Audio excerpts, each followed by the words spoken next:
The Hot Toys DX13 is widely regarded as one of the best 1/6 scale figures they've ever done, but I think this is better. Let's take a look.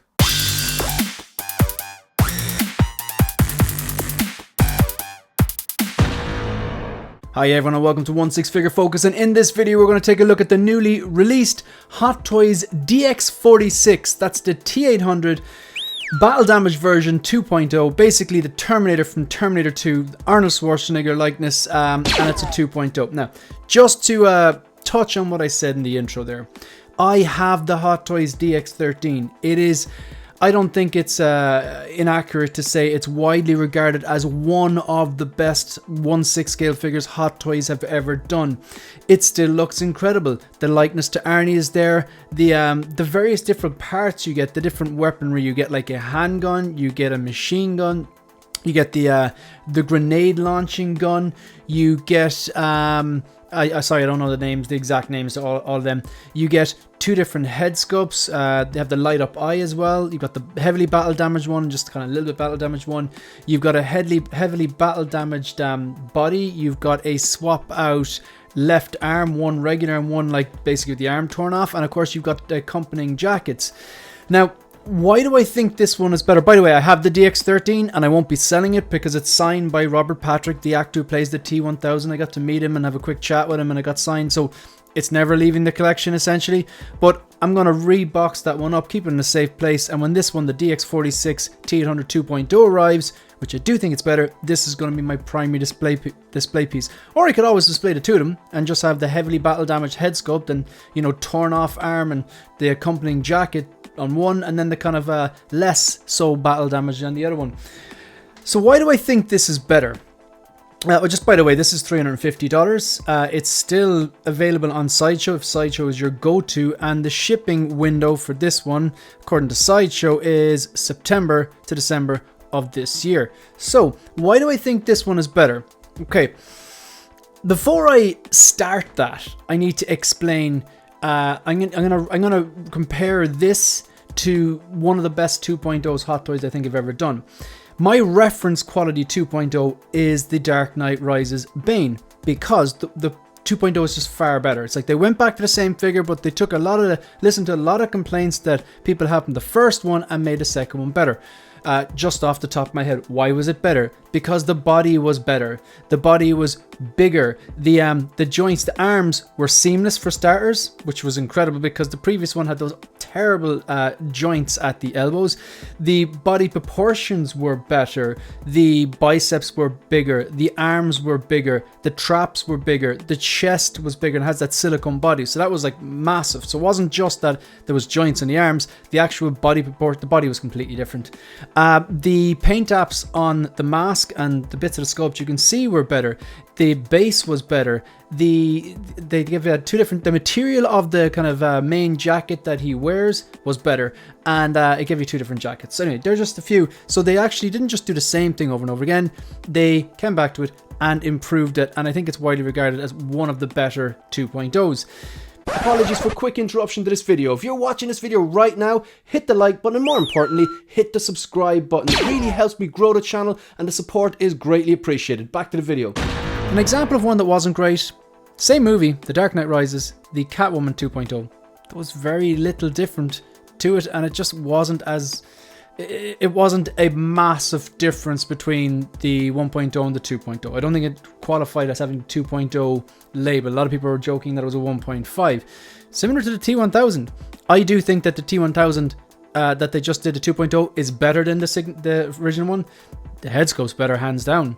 The base is better. I think the proportions are better. However, it still has quite big hands and the stitching is bad, okay? This one here... Why I think it's better is because not only does it come with the pants and two jackets, it's genuine leather. And I know that genuine leather doesn't mean real leather. It means that it's kind of like an entry grade type of leather. The previous one, I think everyone thought it was pleather. I've heard a lot of people say it was pleather. The pants and the two jackets on the previous one, the DX13, it's not actually pleather. The belt was pleather and it did flake. But from what I understand, the pants and the two jackets, it's kind of more like it's almost like a a plasticky PVC kind of a material. I don't know exactly what it is or how to describe it, but it's more plasticky than pleather. And my one is actually fine. Like, it's heavily battle damaged. It's hard to tell, but it hasn't flaked. The belt deteriorated hands down. So that's the first thing. The two jackets, not one, but the two jackets on this are leather, genuine leather. The pants on this are leather. It comes with an extra gun. The gun that he's holding here, although it's blurred out, this did come with the DX13. That there shoots the grenades. The additional gun that comes with this guy that doesn't come with the DX13 is actually the kind of I'll show you the photos later on. It has a kind of a round kind of a shape on it, and it fires the essentially gas canisters, tear gas or whatever it was in the movie. That doesn't come with the DX13, so that's an inclusion that makes it better. The base on this is incredible. It's just a really, really nice diorama base, kind of similar to some sort of environment. I don't think it's exactly screen accurate, but something from the end. From the factory that they're in, the end of Terminator 2. So, and it lights up as well, which is fantastic. And the head sculpt here, I gotta say, the DX13 head sculpt is absolutely incredible. And this here is absolutely incredible. And what I think is different, I think the sculpts are very similar. It's hard to tell. I do think this one has the edge. I think it's the paint applications. What I'm really looking forward to, though, is putting the two of them next to each other in the exact same lighting during the review, which I will do, and I'll have a really good look at both of them.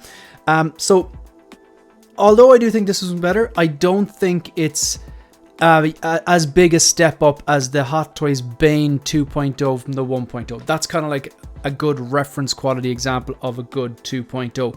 I do think this is still better than the DX13. If you're a fair weather Terminator 2 fan and you have the DX13, I don't think you need to rush out and get this. But if you're a diehard fan and Terminator 2 is like one of your favorite movies, honestly, this has to come home for me.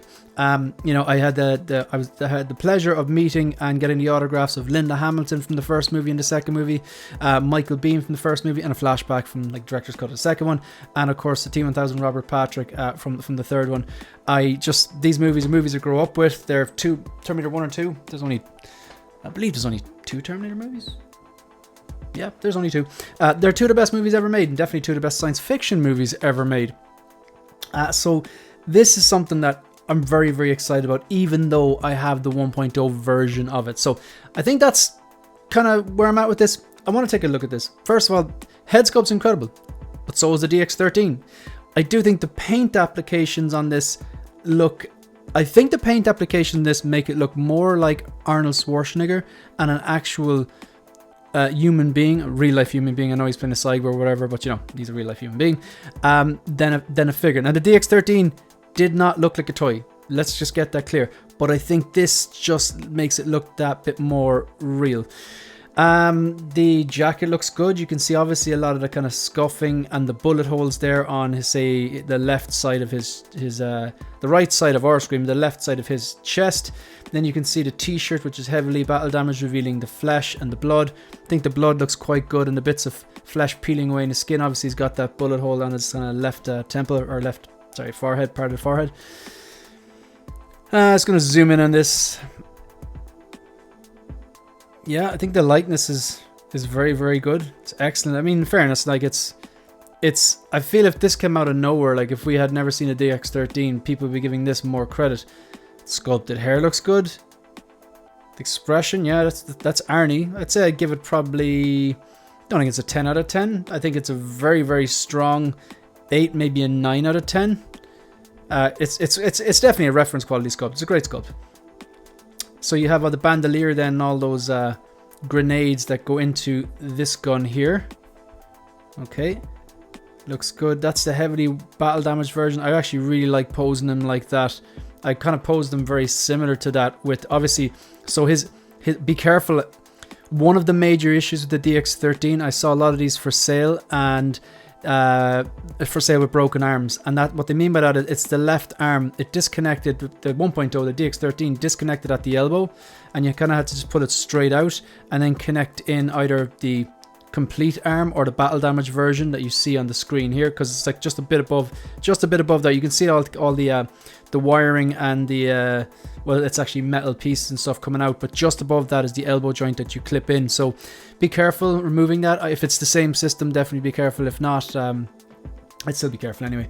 So again, it's worth mentioning, worth reminding you that the pants here, genuine leather, the jacket, genuine leather, both of them, and obviously this is the swapped out battle damaged jacket that has pretty much the left arm removed up to the elbow. You've got that kind of grenade launcher that he has in his right hand. I believe someone was pointing out something in the comments of this, that there's an inaccuracy on this. I think it's this gun. I can't remember. One of the guns was a bit inaccurate, something to do with a holder for it.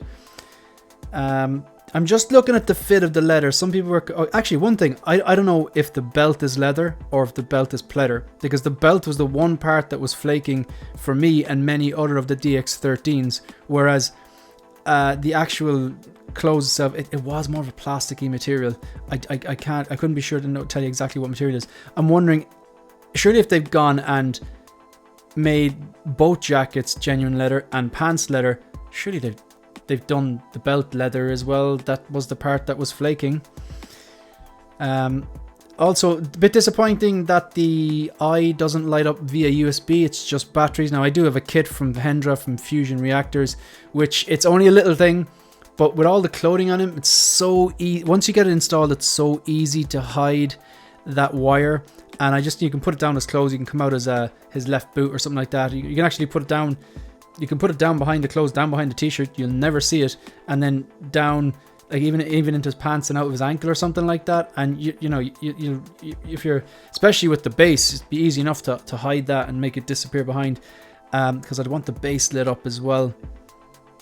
It's such a little touch, but it just really works, especially for something like this. So one of the concerns about the leather on this was that it would look boxy and not fitted, but from what I see here, it seems fitted very well. It seems kind of the same as the DX13. And I got the DX13 down the movie icons display downstairs, and so I'm looking at it a lot lately. So you can see a bit of the background coming there. That looks incredible.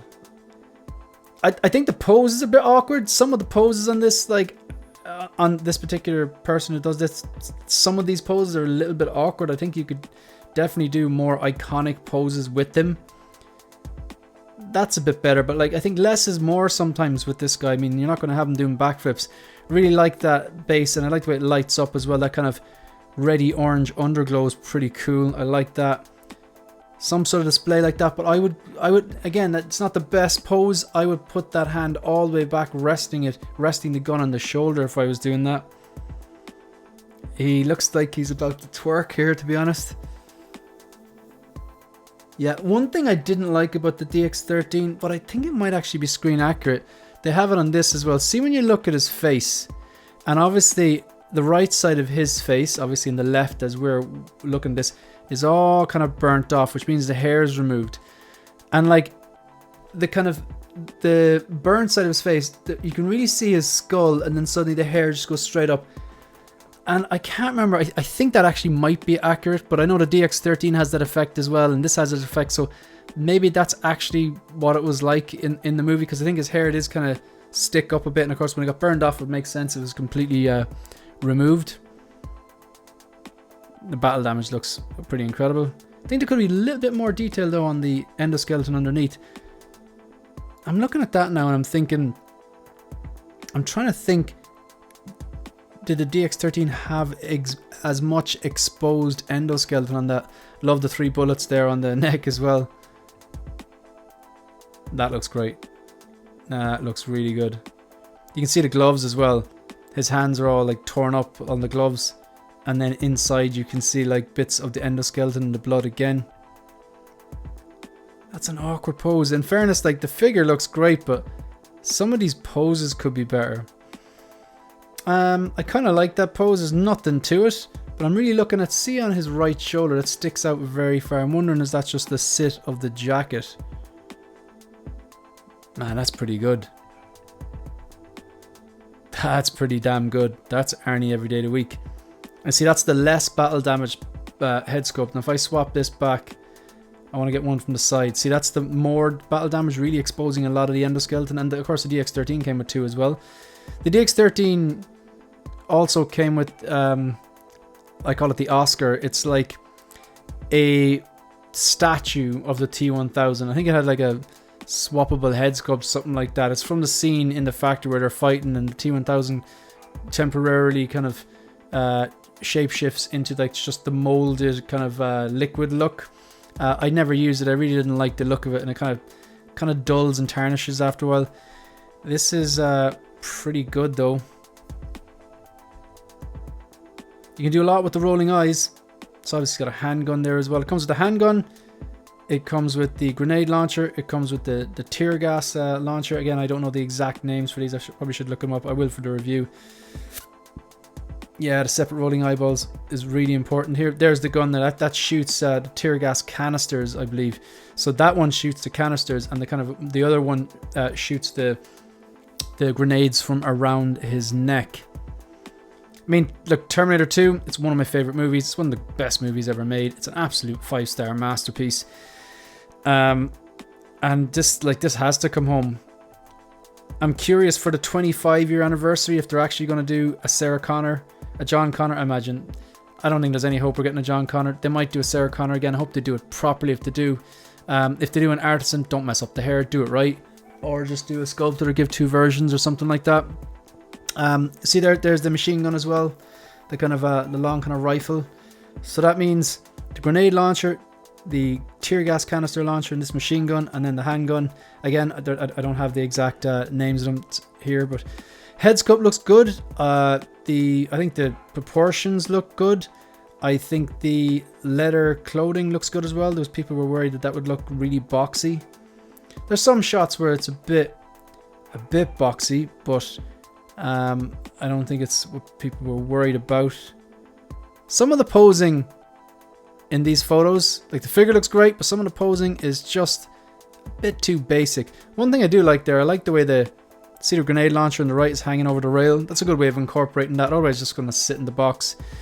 I might actually even take the metal spear. Okay, it's probably plastic, but that came with the DX13 as well. I might actually take that and give it to the T-1000. Sorry if you can hear my dog going absolutely ballistic down there. Yeah, like all in all, I love that. Now that might be something I might do. I love that look. So I think the sculpt there is the less battle damaged one. He's obviously got the complete jacket on here and the complete left arm. That might be something. I really like that. Plus it's an excuse to incorporate that gun, which did not come with the DX13. Make no mistake about it, folks. This is a big deal. This is by definition a triple threat. I absolutely love this character, the Terminator. I love the source material of Terminator 2, an absolute masterpiece, science fiction masterpiece, a movie masterpiece, whatever you want to call it. And I love this particular version of this, the heavily battle damaged version with the swap out head sculpts and the genuine leather clothing, the swap out jackets, the heavily battle damaged arm or the regular arm, all the different weapons and accessories, the light up eye, the light up base, the diorama base. And will I like this in 10 years? I have loved this movie since I was about 30 years ago, and I will love it until the day I die. So yeah, this has to come home. Looking forward to getting this. T-1000 is shipped, and getting this and getting the clean version too. So yeah, expensive few weeks. Anyway, look, that's the end of the video. If you want to support the channel, please like the video, subscribe to the channel, and leave a comment. Let me know if you're picking this guy up or the T-1000 or the clean version. Let me know what you think. Let me know if you have the DX13. You're like, you know what, I'm good with the DX13. I completely understand that point of view. Also follow me on Instagram. That's it. That's the end of the video. See you in the next one. Good luck.